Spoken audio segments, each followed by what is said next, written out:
Hello everyone, good morning. This is gonna be mini workout session. सगळ्यात आधी neck 360 degree clockwise and anti clockwise rotate करा.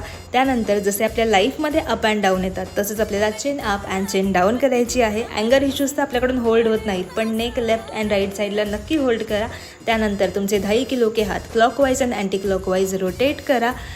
त्यानंतर जसं आपण गो विथ द फ्लो हे statement खूप वेळा दिवसातून बोलतो, तसंच आपल्याला वर्कआउटमध्ये पण फ्लो घ्यायचा आहे. Inhale, exhale and hold into malasana. इथे मी माझ्या योगा इन्स्ट्रक्टर मॅमसारखं बोलण्याचं ट्राय करते. त्यानंतर क्रॉस टो टच, ह्याच्यामुळे आपले हॅमस्ट्रिंग्स आणि शोल्डर खूप जास्त वर्क करतात, तर मिनिमम 50 काउंट्स करा. त्याच पोझिशनमध्ये डोकं खाली टेकण्याचा प्रयत्न करा. एक पाय होल्ड करा आणि डोकं गुडघ्याला टेकवण्याचा प्रयत्न करा. माझं इथं टेकत नाही आहे. त्यानंतर फादर ऑफ ऑल आसनात सूर्यनमस्कार नक्की तुमच्या वर्कआउट सेशनमध्ये इन्क्लूड करा. That's it and subscribe for more.